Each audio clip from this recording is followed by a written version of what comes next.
Hi, everyone, and thank you for joining. We will get started in just a minute or two, and if someone could type into the questions bar to confirm that you can hear me, that would be very appreciated.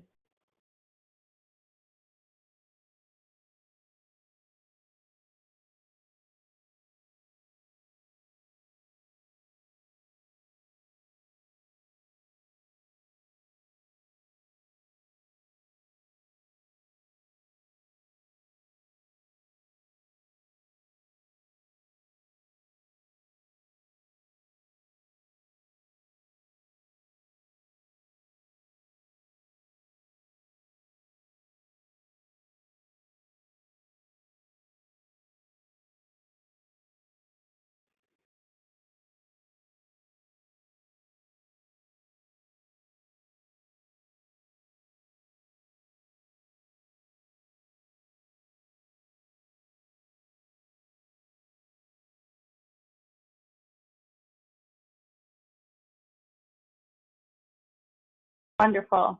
All right. Hi, everyone, and welcome to the Green Energy Consumers webinar on getting to 100% renewable energy in Rhode Island.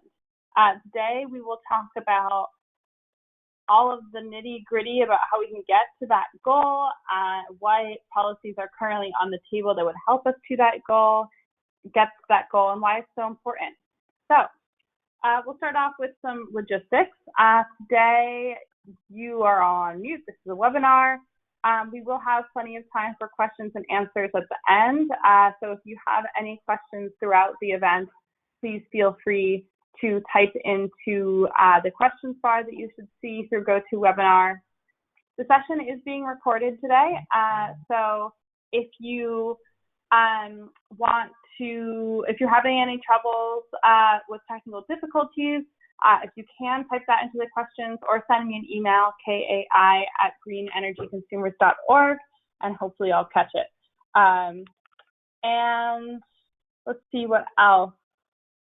I think that should be it. So hope to have a good conversation today, and we'll dive in. So for those of you who are not familiar with Green Energy Consumers Alliance, we are a nonprofit. We've been around since 1982. We work in Massachusetts and Rhode Island, although we do have some programs in other states as well.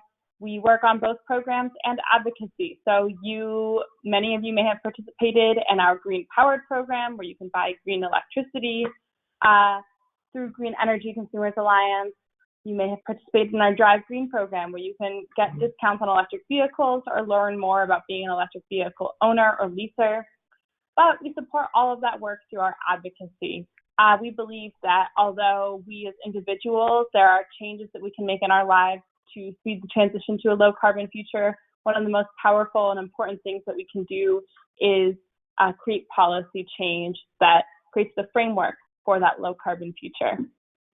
So I am the policy coordinator at Green Energy Consumers. I work on renewable energy policy, energy efficiency, building efficiency, all sorts of different components of that transition to the low carbon future in both Massachusetts and Rhode Island.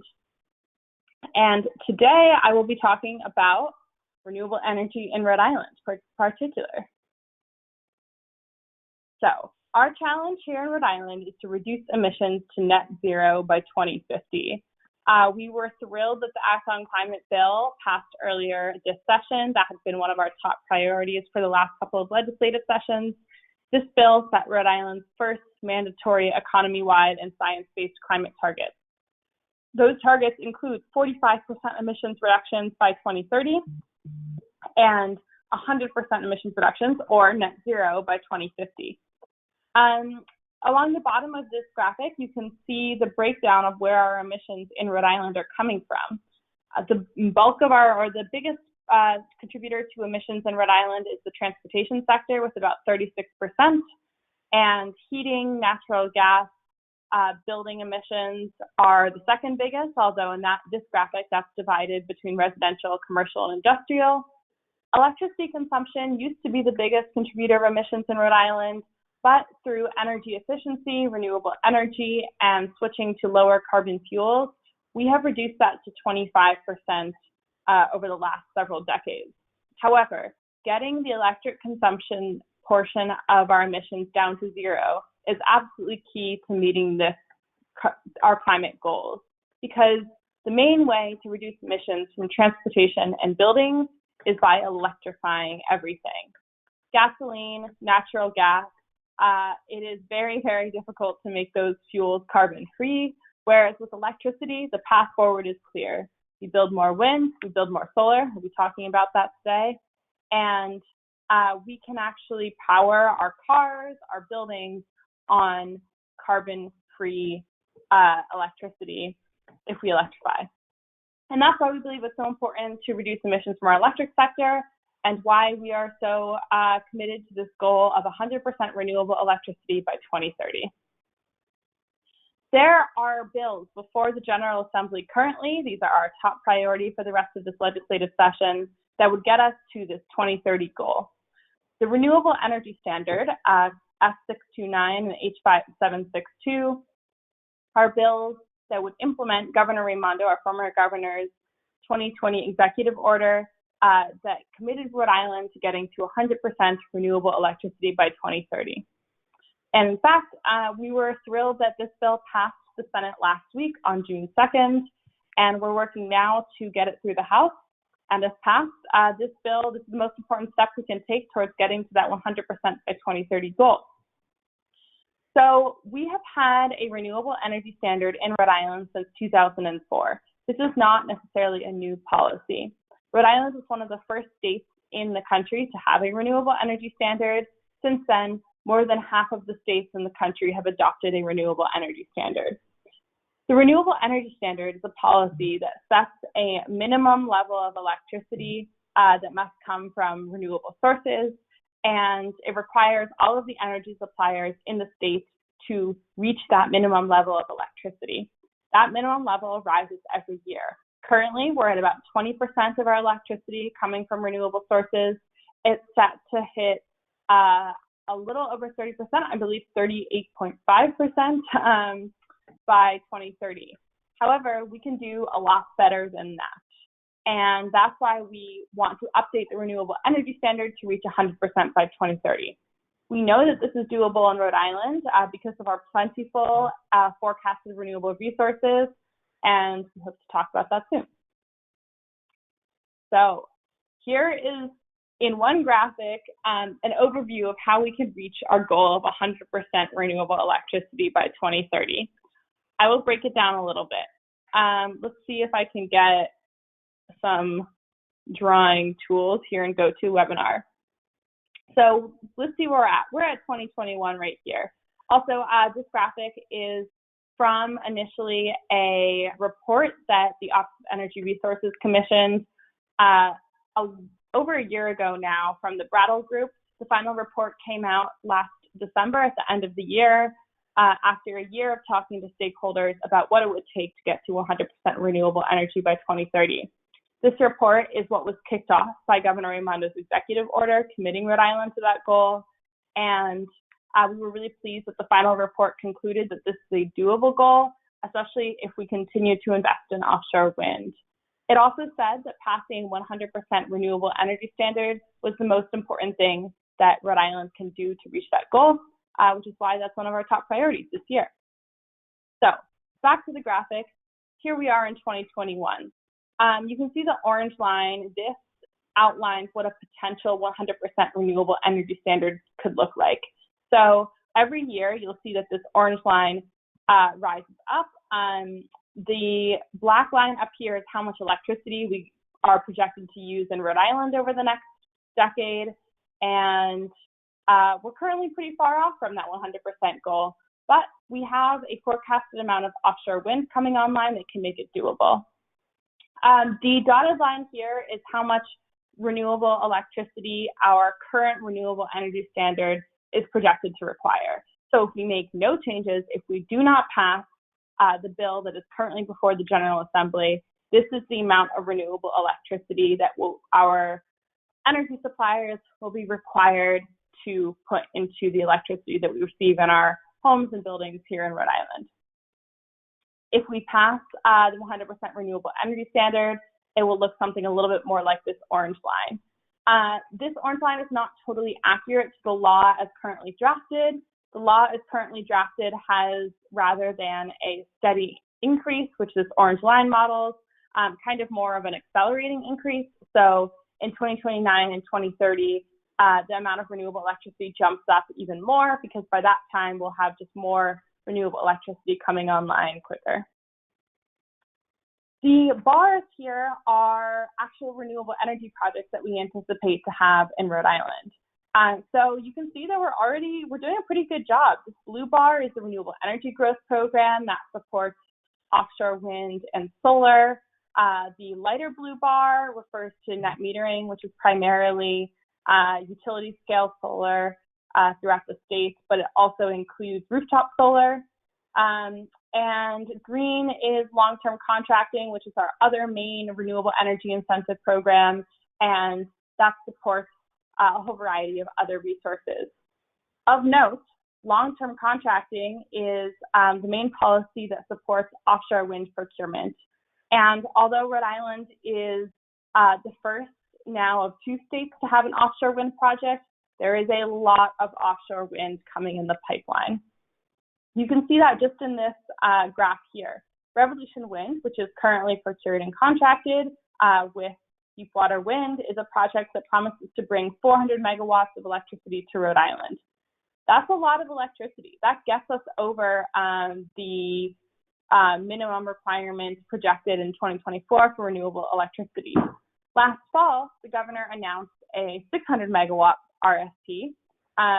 We are remaining to see what developer contracts for that 600 megawatt. In fact, we are waiting for the utility company to come out with a request for proposals from developers for that offshore wind.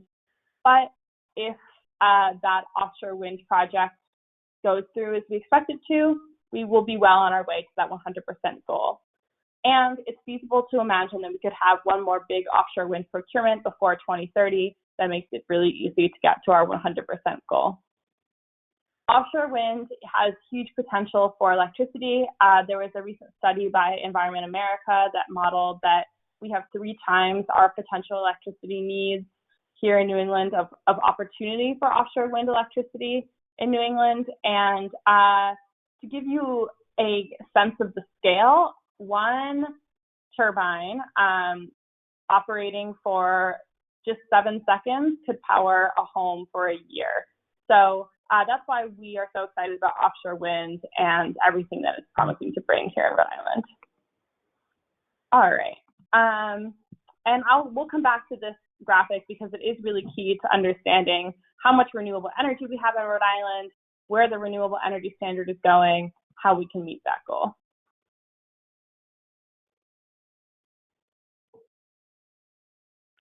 So although Rhode Island would be a clean energy leader by adopting the renewable energy standard, currently we are not.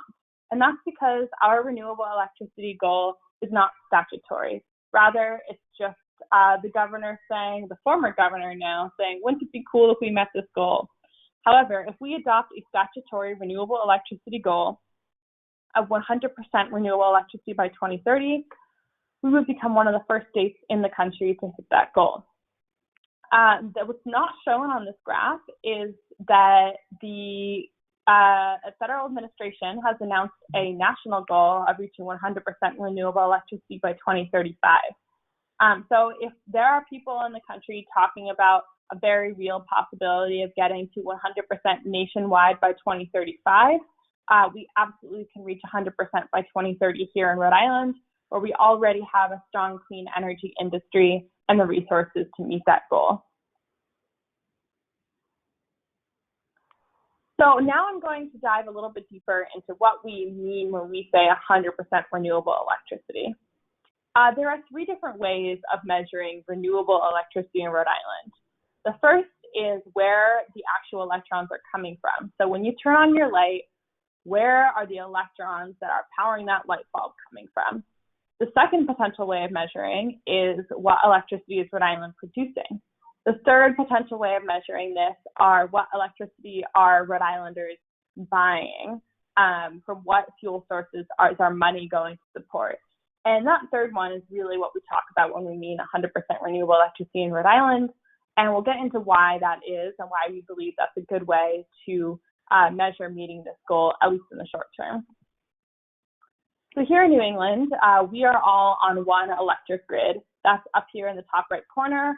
ISO New England is the regional transmission operator. It is the entity, so technically a nonprofit, that coordinates our electric grid and makes sure that there's always enough electricity to meet the demands that we have here in New England.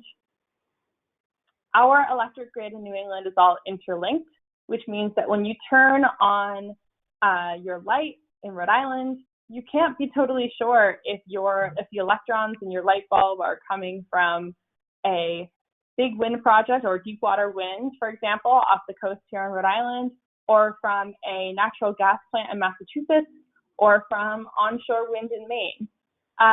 Although you are more likely to be getting electricity from a closer power producer, it's just there's really no way to track where electrons are going within this regional grid. So we have one way to measure electricity and renewable electricity is what is going on in the New England grid at any given moment. So I took this screenshot a couple of weeks ago, May 26th. It was a pretty average spring evening when I took this screenshot. There was probably, I don't remember exactly, but I think there was about 13,000 or 14,000 megawatts of demand.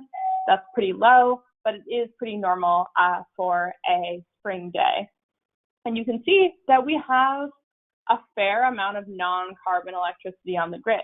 We have 20% nuclear power, 10% renewables. That includes solar, wind, biomass, and 8% hydro, most of which is coming from, I believe some of this hydro may be from Quebec, but most of which is from hydro in the region. Of course, this is far out from 100% renewable, but the important thing here is that this is showing what is on the grid in all of New England, but we want to reach 100% in Rhode Island. Hopefully that's a good example for the rest of the states in New England, but we're mostly concerned with Rhode Island policy, with what happens here in Rhode Island. So we need a separate way to track this. We can't just track what electrons are going into the grid because that's not specific to Rhode Island. So next we'll go on to what electricity is Rhode Island producing. This is also not a good way to track electricity because most of the electricity that is currently produced in Rhode Island is natural gas.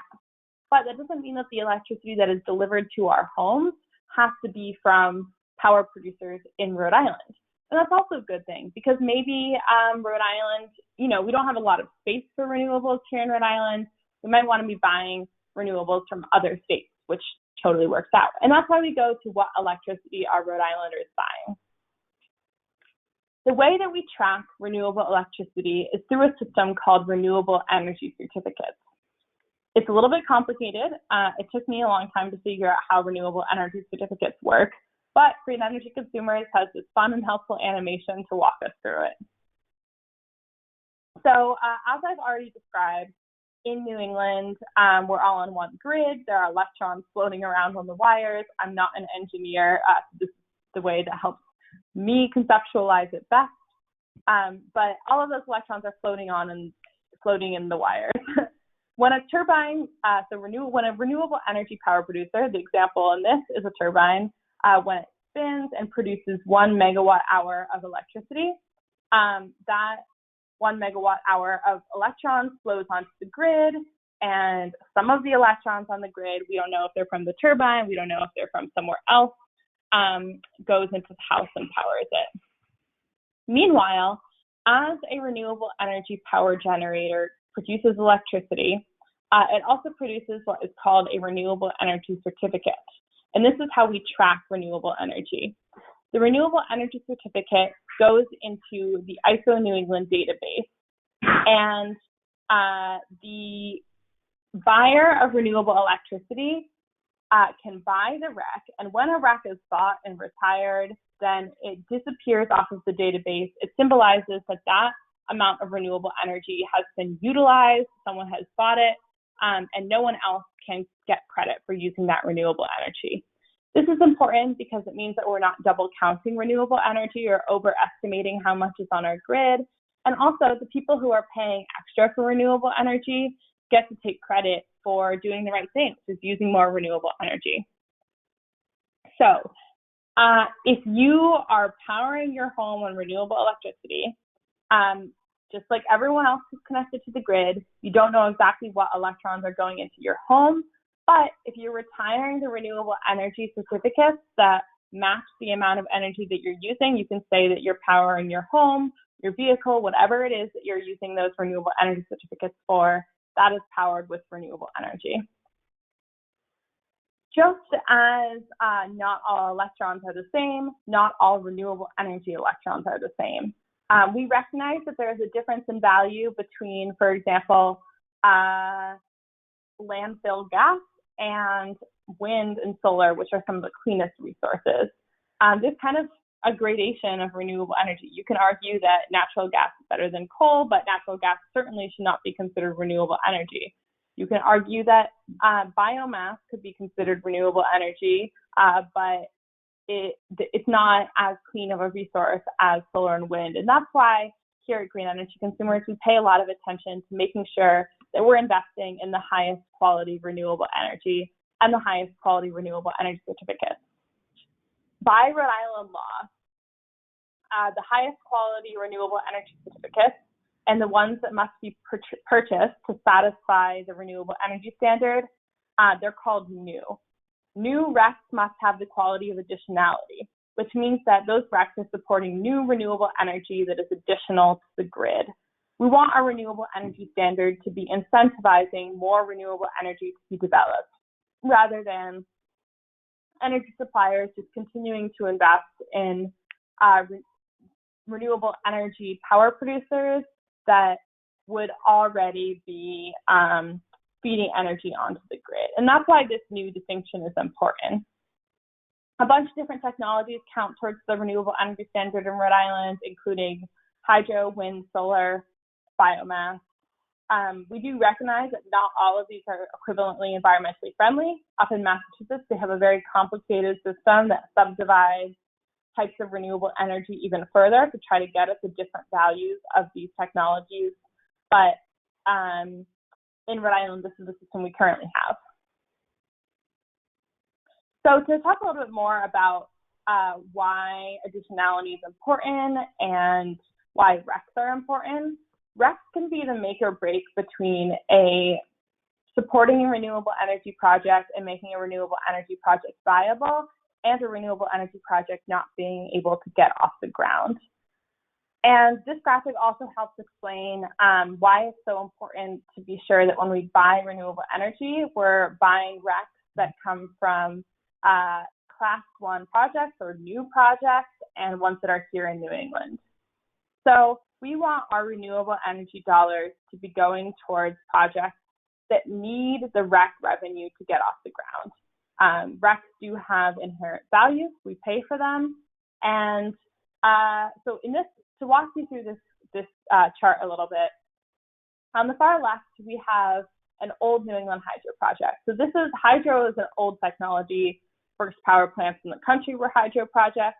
They've been around for a long time. Levelized cost to develop hydro. Well, this hydro, to use an example, a hydro plant that has been around for a long time, it doesn't cost a lot to keep it running. So for the owner of that hydro power plant, it's going to be relatively low cost to keep that hydro running and producing renewable energy going onto the grid. That's why we would want to give them less money for RECs because they don't need the extra revenue to support that project being able to happen. Similarly, in other parts of the country, it's really cheap to build wind. Texas, the middle of the country, they have tons and tons of wind resources, and they can get a lot more revenue for relatively lower costs. So again, they do not need the revenue from our REC. In New England, it's a little bit more expensive to develop wind, and they're less likely to have a lot of revenue because we just don't have as much wind. And that's why paying for those projects is especially important, and why we want to focus on paying for renewable certificates that are based in New England and are solar, wind, the highest quality renewable energy. So the reason that I dove into renewable energy certificates is because that is how we track renewable energy according to 100% renewable energy standard. And there's a lot of nuance in this policy. We want to make sure that we are reaching 100% in Rhode Island in a clear and accountable manner. We know for 100% sure that we're not double counting our renewable energy, and also that we're not just we're not buying wind from Texas and calling that renewable, but rather are investing in a local renewable energy economy with the highest quality renewable energy. So I promised that we'd get back to this really key chart about how we can meet our 100% goal, and we are. I want to recognize that in this chart, when you go out to 2029, 2030, the stacked bars of how much renewable energy we currently expect to have in 2030 do not reach the orange, which is how much renewable electricity would be required if we had a 100% renewable energy standard. However, we can reasonably anticipate that other policies will help fill that gap. I mentioned earlier that one more large offshore wind procurement would stack another similar sized bar to Revolution Wind or the 600 megawatts wind project, and that would help us reach our goal. We could also revamp our solar policies to support stronger rooftop solar policies and making sure that we're putting solar in the right places. That could also help help us meet our goal. We also believe that there's more that could be done with our energy efficiency programs to reduce the last line on top, which is how much energy demand there is in Rhode Island. Through a mix of these policies, better onshore renewable energy policies, better energy efficiency programs, and more offshore wind procurement, we believe that it is absolutely a doable goal to get to that 100%. And in fact, reasonable to expect that this is going to be happening in Rhode Island anyway, as the rest of the country and world move towards renewable energy at a rapid pace. The key takeaways about the 100% renewable energy policy. The Renewable Energy Standard has been working since 2004. This is nothing new. It's pretty tried and true. We know we can keep our utility companies accountable to buying renewable electricity. We know that we have enough renewable energy and a strong renewable energy market to support the development of renewable energy. And we know that this is a system that can bring renewable energy to Rhode Island because it's gotten us to 20% so far in the relatively early days of renewable energy. Renewable electricity is cleaner and better for the Rhode Island economy. We currently spend billions of dollars on fossil fuel energy, and almost all of that money goes out of state because we have no fossil fuel industry and no fossil fuel development here in Rhode Island. However, green energy has the promise to bring thousands of jobs to Rhode Island, and some of our colleagues in the labor movement strongly support these policies because they know that offshore wind has promised to bring great, well-paying jobs to Rhode Island, and we'll also be keeping all of that money that we currently spend on fossil fuels inside Rhode Island and inside the region. We can become a national leader by beating the federal goal of 100% by 2035. This also opens up the possibility of attracting increased federal investments as we commit to renewable energy by 2030. Finally, decarbonizing electricity is essential to addressing the climate crisis, as well as one of the cheapest ways to do it. We can see the path forward to decarbonizing our electric sector, and we know that this is a no-regrets way to meet our climate goals. Whatever happens with our transportation sectors, our building sectors, having a decarbonized electric sector will be key to reducing emissions from those other sectors. So it makes sense to double down on getting fossil fuels out of our electric sector over the next decade. It will also really help us meet our goal of 45% emissions reductions by 2030. So the number one thing we need to do to get to this goal is pass the 100% by 2030 renewable energy standard. This bill is moving. It's sponsored by the Senate President in the Senate, by Chairwoman Deb Ruggiero in the House, who has been an incredible advocate for clean energy before. And we right now need to make sure that the House knows that this is a priority for Rhode Islanders. We have heard rumors that the House leadership may want to kick off action on this bill until a potential fall legislative session.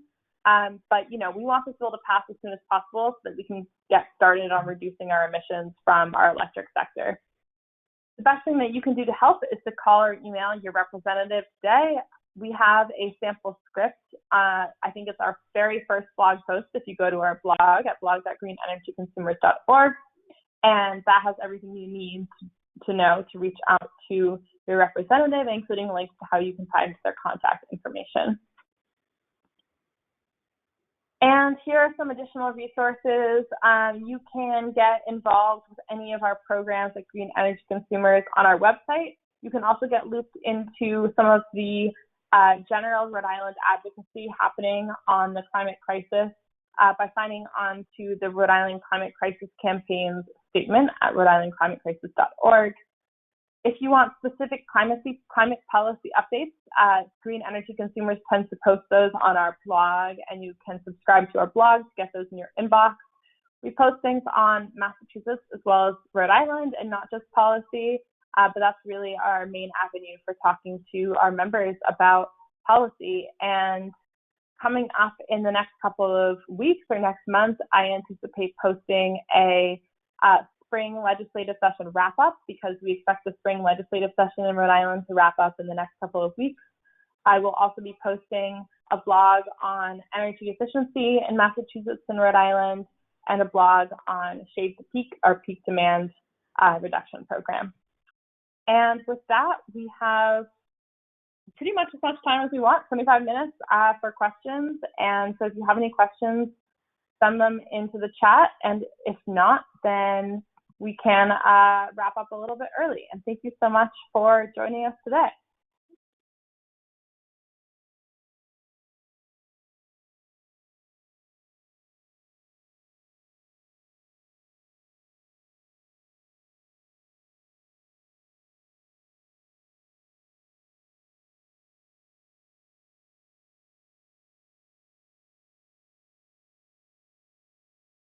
All right, I'm not seeing any questions, so I must have explained everything very well. I will give it a couple more minutes in case anyone else has any additional questions. But again, all of this information is on our blog somewhere. You may have to dig for it a little bit. And I hope that you are able to reach out to your legislators if you haven't already to make sure that we can get 100% renewable electricity passed in Rhode Island. This is truly the most impactful thing we could be doing on climate change right now. And it would be a really quite the feat for Rhode Island if we managed to get 100% by 2030 past this legislative session.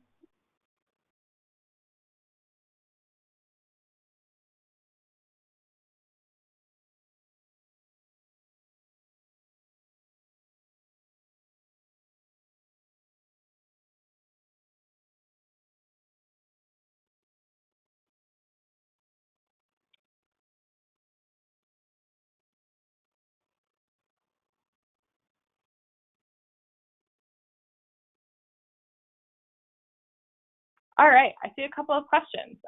So let's see. Will there be a recording of this webinar available online soon? Yes, we are recording. So we post all of our recorded webinars on our YouTube channel. There's lots of good stuff in there, so check that out. It's the Green Energy Consumers Alliance YouTube channel. We also have a question, do any of our RECs go for biomass? Yes, some of our RECs do go to biomass. I can't name exactly how much, but that is reported on by the Public Utilities Commission every year. They put out a report of what states our RECs are coming from, what fuels and technologies our RECs are coming from. What we've seen over the past decade is that as clean energy industry grows in Rhode Island, more and more of our RECs are going to support Rhode Island's clean energy and wind and solar, which are the highest quality RECs. So I think that is a sign of how over time the renewable energy standard is driving clean energy development in Rhode Island. Sometimes in the initial years, as renewable energy development catches up to a policy like the renewable energy standard, you will see a little bit of lag, but I think we're all really optimistic that by 2030, we'll be getting 100% of our renewable energy from the cleanest sources. As for biomass, I do believe that that is allowed. Some types of biomass are allowed to be counted as renewable energy in Rhode Island, and that might be something that we want to consider for future changes in the law. It's been a big debate in Massachusetts whether or not biomass should count as renewable energy. They actually have a whole separate carve-out that is less valued for biomass called the Class 2 Renewable Portfolio Standard. And we could consider in Rhode Island trying to create a similar carve-out for less valued, less high-quality RECs in the future. And I believe that that is all of the questions. So I will wrap up for now, and thank you so much for joining. And recording will be posted on our YouTube channel soon.